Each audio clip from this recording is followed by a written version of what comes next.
Hello everyone, this is our weeks 14 through 15 check-in video. So this should have been weeks 13 through 14, but I gave you guys a week off last week, which I have to admit, it was not an intentional week off. I did not plan it, but it just so happened that I just didn't get anything up.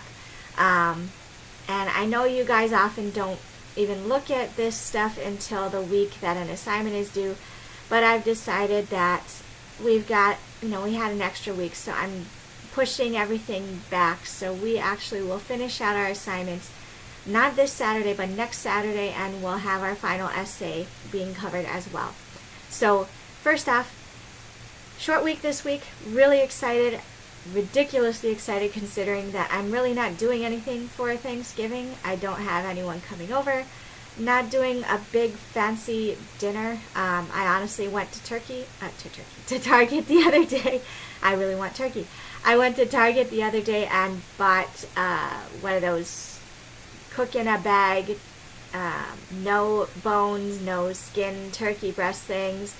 They're so easy. You take them out of the bag, cut some holes, and throw them in the oven. And I like doing simple for Thanksgiving. So that's what my family will be doing. There's just going to be me, my mom, and sister. So it'll be pretty simple, pretty quiet. And I'm actually looking forward to not having a lot of stress of the house has to be perfect because people are coming over and that kind of stuff. So making me feel pretty good. I'm hoping at least one day over the next 2 weeks will be relatively stress-free, though I'm sure I'll be worrying about all the stuff I got to do anyway.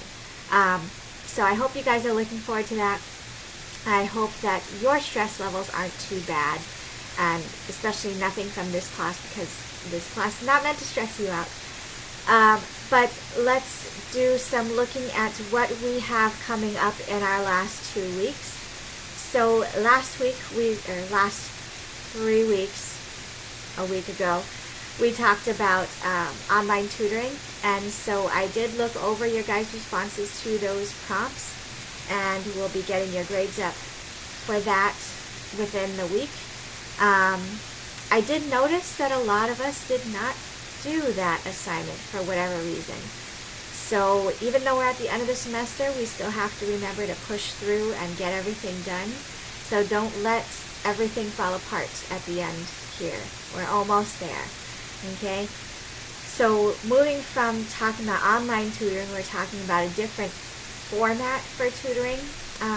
Last few weeks, we're going to close out the semester by looking at not a different format for tutoring, but different things to tutor for. Even though we're being trained as writing tutors, a big shift that's occurred in writing centers is the shift to interdisciplinary but also multimodal tutoring. So no longer are you just a writing tutor who tutors English. You're going to be, if you end up in the center, which I know at least one of you will be, if you are a writing tutor, you're not just going to be tutoring English. You're going to be tutoring anything that's written. So if someone can come in with a resume they want you to look at, they can come in with a report for a business class, right? Things that you might never have worked with. They can be doing a science report, because writing is something you do across all classes. And on top of that, they might even come in looking for your help with a project, a PowerPoint presentation, a video that they're trying to do. So how do these principles from English 100 or 100T that you guys are in now, how do these principles carry over into other classes and other modes? That's going to be our focus for these last few weeks. So our readings, everyone's going to be reading chapter 7 in the Bedford Guide. That's the Helping Writers Across the Curriculum chapter. And then we'll be reading the last chapter in the book that I'm going to be posting a PDF after I finish filming this video. It's the chapter in the other version, so the more updated version of the Bedford Guide, chapter 9, the Writing Center as a Community. So it's a relatively short chapter. It's only about 2 to 3 pages with the exercises at the end, which I'll talk about how those come into play for us. And then for new fellows, you guys are going to be reading Jackie McKinney's New Media Matters, Tutoring in the Late Age of Print.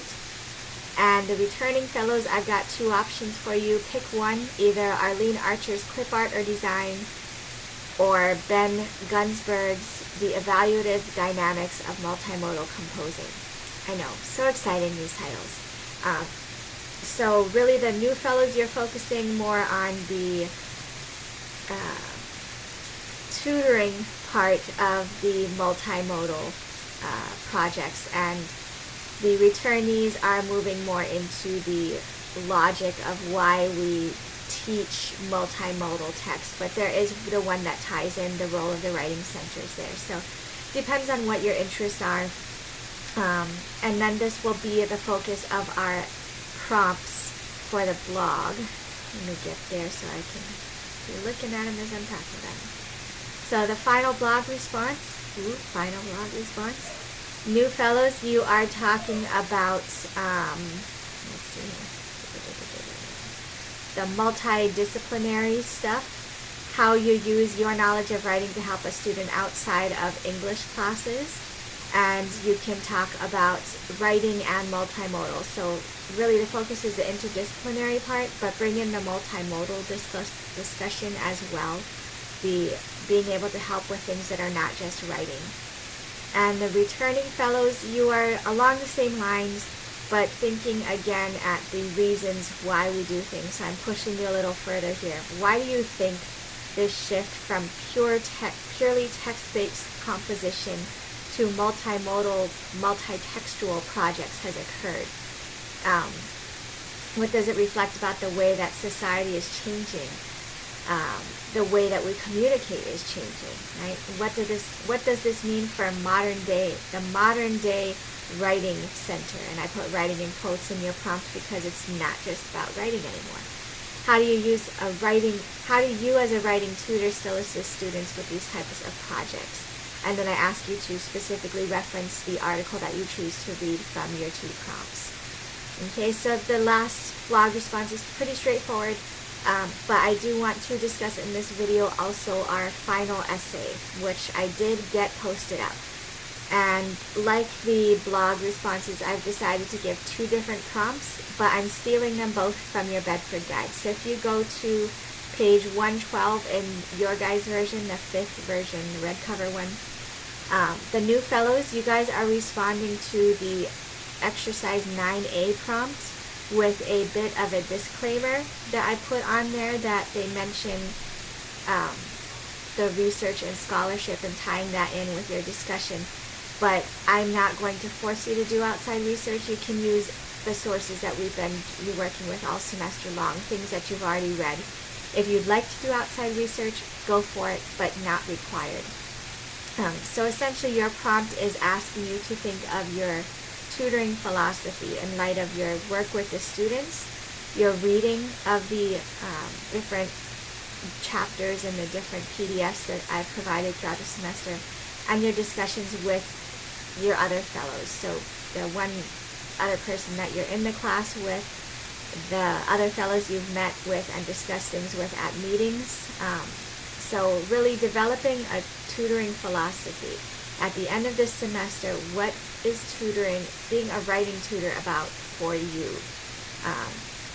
What, if you were to move on to actually be a writing tutor, what would be your goal in every session, right? And then the returning fellows, you are pushing beyond the tutoring philosophy that you started last semester and thinking now of tutoring metaphors. So first off, I want you to do some self-reflecting.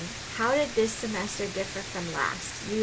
This is Jason, Selena, you both went through this in the spring. You came up with your tutoring philosophy, and then you got to kind of redo all of this again with new instructors, new students, and maybe you learned something new. So tell me about that first. How did this differ from the first time around? Were there any new takeaways that you have from the second round? Did you develop a tutoring philosophy that's different from what you wrote about last semester? And then with the metaphor for teaching. So your prompt is coming from exercise 9B. They have this whole thing about William Shakespeare and his metaphor. Let me pull up the page here.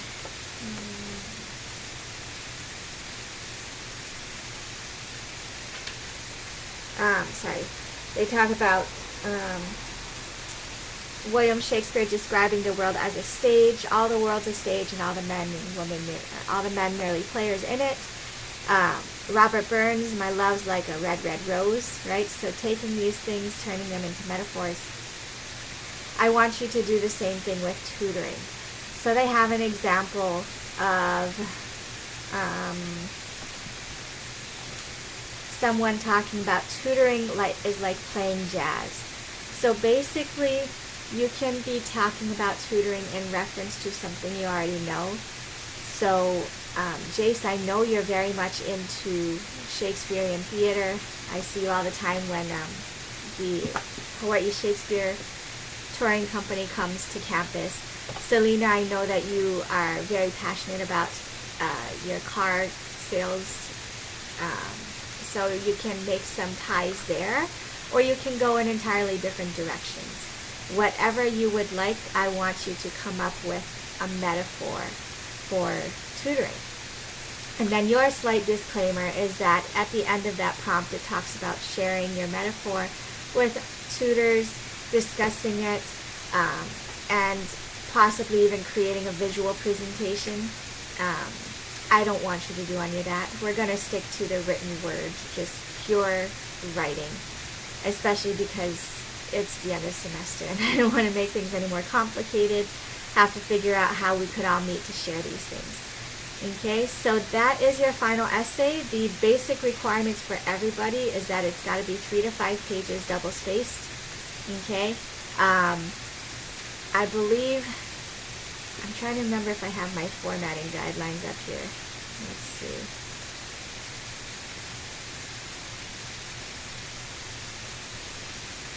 I do not. So formatting wise, I guess I would say follow basic MLA formatting.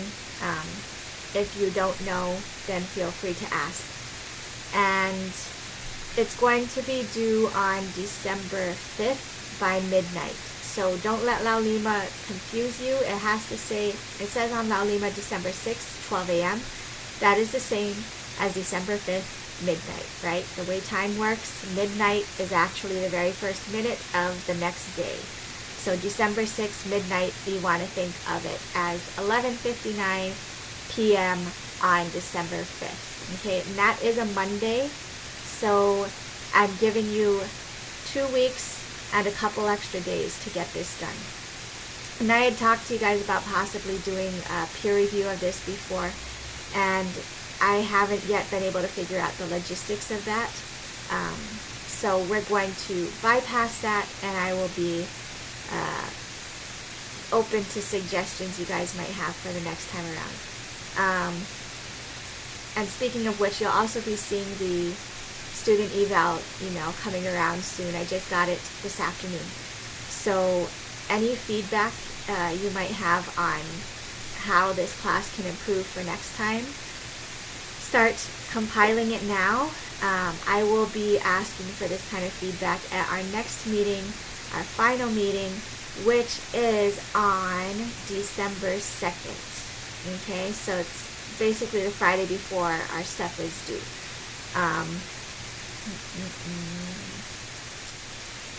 So I think that is all I have for you guys.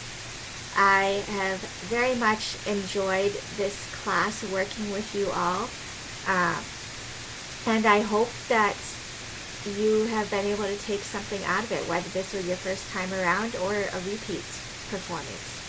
So I will do more of the mushy, hope you enjoyed it kind of stuff at our last meeting, and I will be sending out reminders of that in about a week's time. So I will see you guys then if I don't see you before, and have a great Thanksgiving.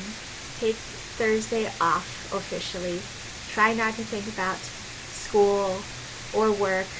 I know at least some of us are going to be working Friday, myself included. So do enjoy yourself Thursday and actually take the time to appreciate the holiday. Enjoy your family if you've got family or friends, and just have a great one and rest up. The rest of the semester is going to be very busy, very stressful, but it will fly by, and we will be on the other side before we know it. So I will see you guys on December 2nd. Until then, have a great rest of your week. Happy Thanksgiving.